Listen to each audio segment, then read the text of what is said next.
नमस्कार, मैं हिंदी टीवी देखने वाले हमारे सभी दर्शकों का बहुत बहुत स्वागत है। दोस्तों, हरियाणा की 90 विधानसभा सीटों के लिए जो है वो 5 अक्टूबर को अब वोटिंग होगी। लेकिन उससे पहले चुनावी प्रचार और प्रसार के लिए हर पार्टी अपना जोर लगाते हुए चुनावी रण को धार देने में जुटी हुई है। बात हरियाणा विधानसभा चुनावों को लेकर और उसके तहत कुछ खास सीटों की करें तो उन पर चर्चा करने के लिए हमारे साथ हमारे वरिष्ठ सहयोगी पंखिल वर्मा जो हैं वो मौजूद हैं। भाजपा ने 90 सीटों पर अपने उम्मीदवार उतारने हैं, लेकिन 67 उम्मीदवारों का ऐलान पंखिल जी उसकी ओर से कर दिया गया है। लेकिन कुछ खास सीटें अगर बात करें मुख्यमंत्री हरियाणा नायब सैनी की, तो पहले जहां वो दावा कर रहे थे कि वो करनाल से ही चुनाव लड़ेंगे, लेकिन उन्हें लाडवा से मैदान में उतारा गया। तो क्या माना जाए कि भाजपा का निर्णय उन पर हावी हुआ या फिर नायब सैनी की बात जो है वो शीर्ष नेतृत्व ने दरकिनार कर दी?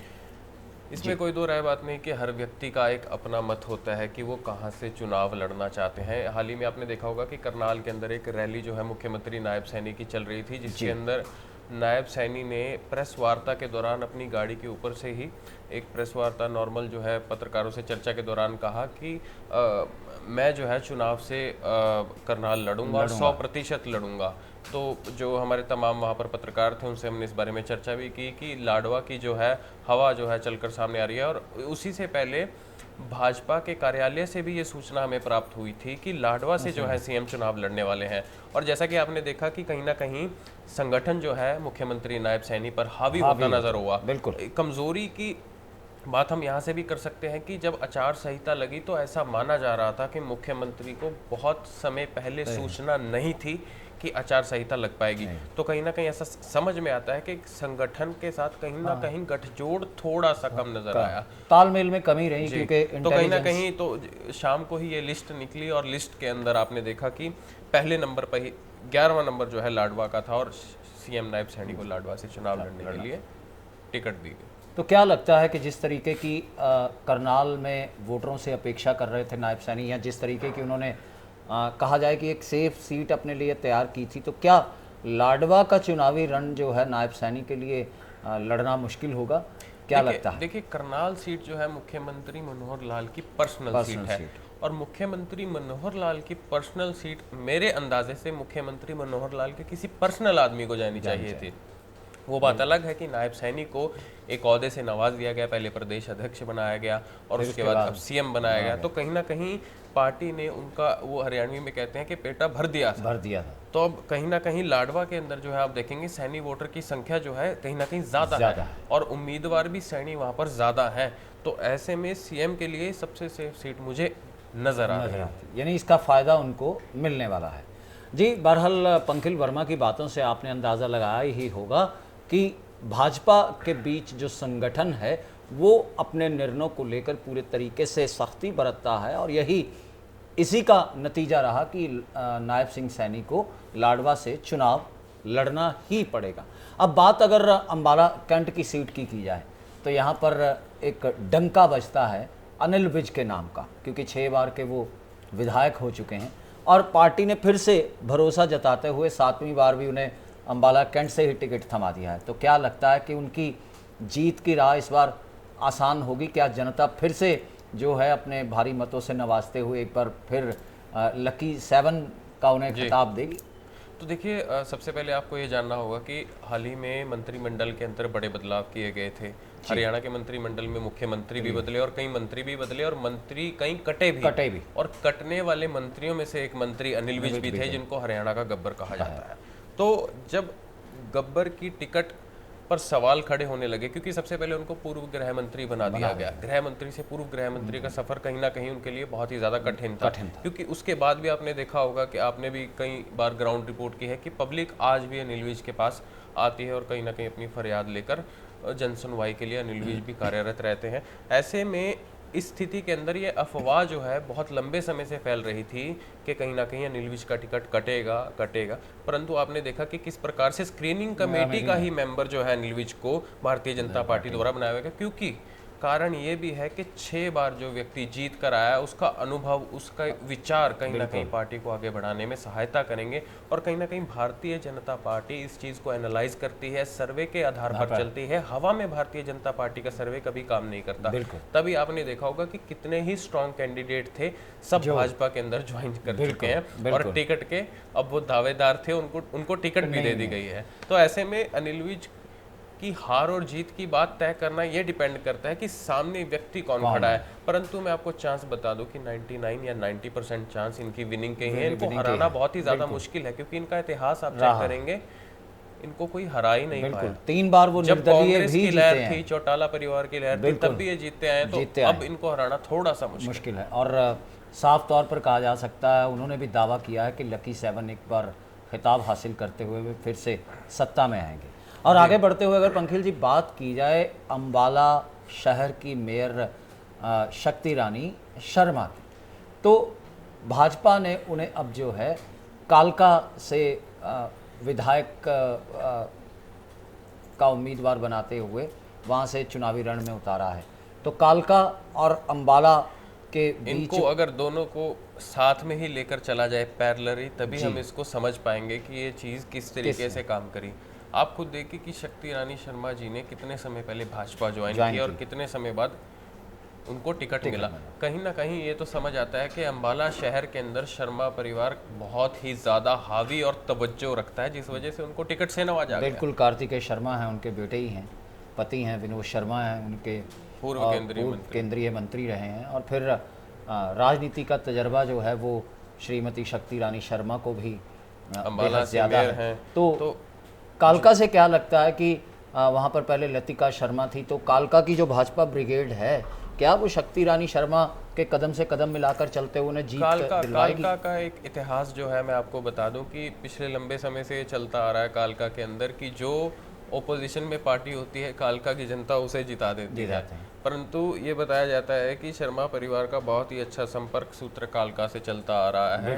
पारिवारिक रिश्ता जो है कालका से जुड़ा हुआ है कहीं ना कहीं, इसीलिए ये कालका वाला समझौता जो है हमें नज़र आ रहा है। और कहीं ना कहीं ये सीट मेयर शक्ति रानी शर्मा के लिए पॉजिटिव नज़र आ रही है, क्योंकि मेयर शक्ति रानी शर्मा का जो पर्सनल ओहदा है, ग्राउंड रिपोर्ट है, एक आम व्यक्ति की सबसे पहले नेता से मांग होती है नेता का व्यवहार, क्योंकि ज़िंदगी भी ABCD पर काम करती है कि व्यक्ति कितना एक्सेसिबल है, कितना बैलेंस है, कितना क्लैरिटी है। यानी कि अगर वो व्यक्ति अच्छे से मिल भी रहा है और सुन भी रहा है, तो कहीं ना कहीं आधे दुख लोगों के वहीं पे ख़त्म हो जाते हैं, चाहे वो काम करवा पाए ना करवा पाए। अम्बाला के अंदर भी मेयर शक्ति रानी शर्मा बहुत ही ज़्यादा डाउन टू अर्थ तरीके से रहकर आम पब्लिक की समस्या को सुन लिया करते हैं। तो ऐसे में ये उनका कहीं ना कहीं अम्बाला के अंदर भी पॉजिटिव रहा, और शायद कालका के अंदर भी ये चीज़ उनकी पॉजिटिव जाएगी, क्योंकि हर व्यक्ति को नाम से बुलाना, इतनी संख्या में उनके कार्यकर्ता हैं, लोग जानकार हैं, तो ये उनकी खूबियाँ हैं कुछ जो मैं खुद पर्सनली नोटिस कर चुका हूँ या मैंने देखी हैं कि वो किस तरीके से एक छोटा सा कार्यकर्ता भी होगा, छोटा बच्चा भी होगा, उसको नाम से बुला देंगे, चाहे एक बार मिली। उनकी मेमोरी इतनी शार्प है। तो कहीं ना कहीं Shakti Rani Sharma is perfect for this seat, मतलब जीत शायद निश्चित है जी। साफ तौर पर कहा जा सकता है कि अम्बाला कैंट जो है वो अनिल विज का दबदबा वहाँ पर बरकरार रहने वाला है। तो वहीं शक्ति रानी शर्मा जो हैं वो कालका से विजयी होंगी, ऐसी उम्मीद भाजपा को थी, तभी उन्हें वहाँ से टिकट थमाया गया। और अगर एक और सीट की बात करें, वो भी अम्बाला शहर की ही बात है, और 2 बार के विधायक रह चुके हैं, और साथ ही साथ मौजूदा दौर में वो परिवहन और महिला एवं बाल विकास मंत्री भी हैं, असीम गोयल, है ना। तो उन्हें भी भाजपा ने टिकट थमाते हुए चुनावी रण का अपना योद्धा करार दे दिया। तो क्या लगता है कि असीम गोयल एक बार फिर से अपने समर्थकों और जनता का विश्वास हासिल करते हुए भाजपा के खाते में यह जीत दर्ज करवा पाएंगे? कई बार व्यक्ति के चेहरे की हंसी काफ़ी कुछ बता जाती है। तो भाजपा के असीम गोयल का इतिहास जो है एक नया इतिहास था, न्यूली लॉन्च हुए थे, भाजपा की लहर में जीते थे। पर इसमें मैं ये भी कहना चाहूँगा कि असीम गोयल शुरू से किस्मत के बहुत ही ज़्यादा धनी हैं, या ऐसा अम्बाला के लोगों द्वारा कहा जाता है कि राजनीति के अंदर असीम गोयल का राजयोग है, वो कहीं ना कहीं उनका साथ देता है, क्योंकि हालात ऐसे थे कि पिछली बार भी वो काफ़ी कम मार्जिन से जीत रहे थे। और अभी के जो सिनेरियो हैं वो सारा डिपेंड करेगा कि टिकटें किसको बटेंगी। अब अम्बाला की सीट पर अगर हम बात करें कांग्रेस की सीटें अभी डिक्लेयर नहीं हुई। बिल्कुल। सूत्र ये बताते हैं कि आज शाम तक टिकटें डिक्लेयर हो जाएंगी। अंबाला शहर की सीट को लेकर कांग्रेस पर काफ़ी दावेदारी है, जिस वजह से ये सीट होल्ड भी हो सकती है या इसका जो रिजल्ट है वो लेट भी आ सकता है। तो ऐसे में अब देखना ही होगा कि सामने से ऑपोजिशन कौन है। ट्रायंगल के अंदर तो भाजपा जीतती है, ट्रायंगल के अंदर यानी असीम गोल जीतते हैं। जब कांग्रेस की सीटें काटने के लिए कोई व्यक्ति आ जाए या कांग्रेस से कोई कमजोर व्यक्ति खड़ा हो जाए तो कांग्रेस वहां से हारती नजर आती है। परंतु अगर कोई सॉलिड कैंडिडेट अंबाला सिटी से खड़ा होता है तो असीम गोयल की मुश्किलें अटकलें बढ़ती नजर आ रही हैं। तो कांग्रेस और आम आदमी पार्टी जो इस फिराक में है कि हरियाणा के बीच में गठबंधन के तहत चुनाव लड़ेंगी, तो इसका कहीं ना कहीं बड़ा नुकसान भाजपा को होगा और साथ ही साथ वोटर भी जो है वो भी कट सकता है, वोट बट भी सकता है। नारंग जी, आपने देखा होगा कि लिस्ट भी लेट आई है इस बार। जी बिल्कुल, इस बार काफ़ी टाइम लगाया जा रहा है उम्मीदवारों के नाम घोषित करने में। तो जैसे ही आपने देखा होगा कि लिस्ट लेट आई है, लिस्ट के आने के बाद ही कितने इस्तीफे जो हैं, इस्तीफों का सिलसिला जो है आना शुरू हो गया था। तो ऐसे में आपने ये लिस्ट देखी होगी। असल में भाजपा के कार्यकर्ता का सबसे बड़ा दुख ये है कि जो व्यक्ति 30-30, 40-40 साल से मेहनत कर रहे थे, उनकी टिकटों में, इन टिकटों की लिस्ट में उनका नाम नहीं है, परंतु कई ऐसे व्यक्ति हैं जो विपक्ष से उठकर आए और टिकट ले गए। आपने देखा होगा कि किरण चौधरी परिवार से श्रुति चौधरी एक one of the best example है। और ऐसे में एक सीट है जगाधरी की श्री कंवलपाल गुर्जर जी की, यहाँ पर भी एंटी इनकम्पेंसी बहुत ज़्यादा नज़र आ रही है। घनश्याम दास अरोड़ा जी की सीट पर काफ़ी एंटी इनकम्पेंसी नज़र आ रही है।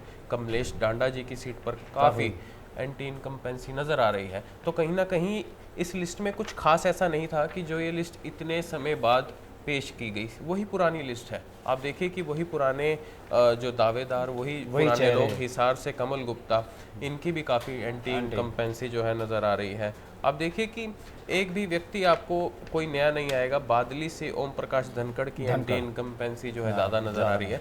तो ये लिस्ट अपने आप में इतनी भी कोई रोचक या इतनी कोई टिकटें नहीं कटी, सभी पुराने व्यक्तियों को ही जो है तवज्जो देते हुए इन्होंने टिकट लिस्ट को बनाया है।